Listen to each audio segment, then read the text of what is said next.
Good morning, or good afternoon, or good evening. I hope you're doing great, doing awesome in this lovely day today.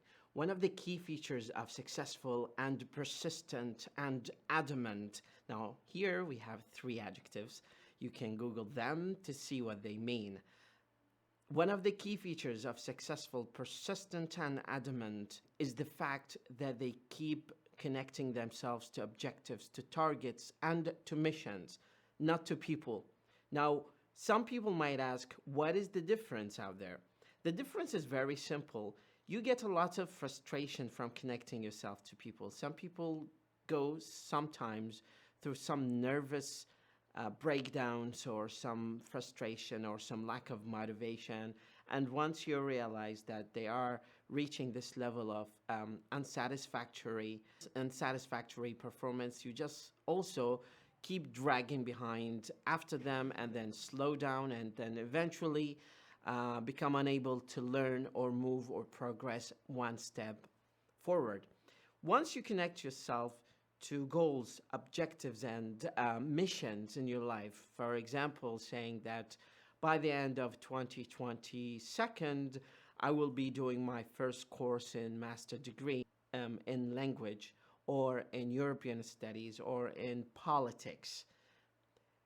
This gives you more intrinsic motivation to carry on, unlike connecting yourself to people who might just at certain point in time stop or retire or quit their goal or just change their priorities. It's quite important to realize that, but the point of realization comes with so many hurdles on the road. Once you look at the world right now, you look at people seeking out for hookah and cafes and not looking for or not looking to grab a book and have a cup of coffee and sit down and read a chapter.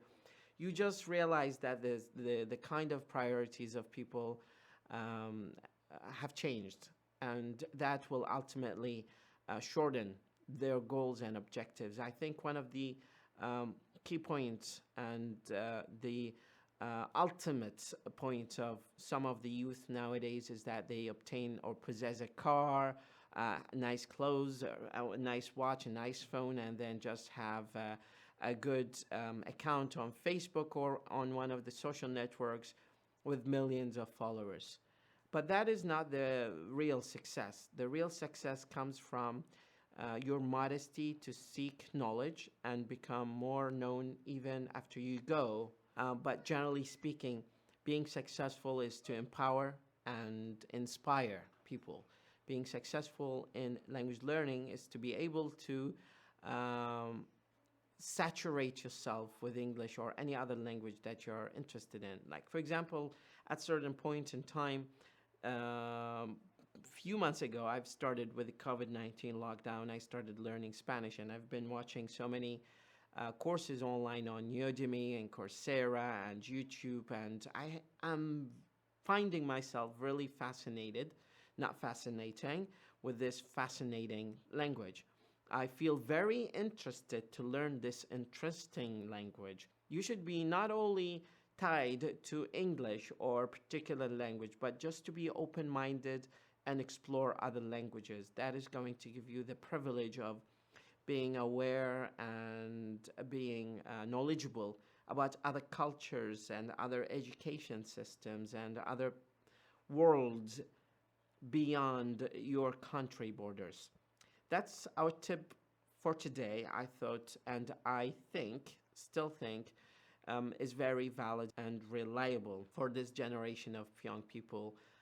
Please change the set of priorities that you do have and have the passion.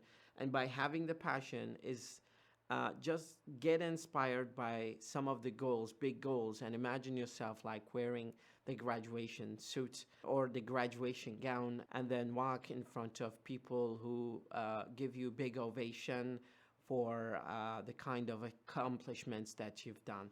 This is going to give you better chance to progress forward one step ahead of other people, and this is relatively good and maybe better competition with other people to compete on something more successful, not to compete to smoke hookah or create an account on TikTok that has 1 million followers, kind of content that is not giving you the quality of learning or knowledge that you need in future once you start building your career to find a suitable job. Thank you so much. مدرب لغة وليد خالد.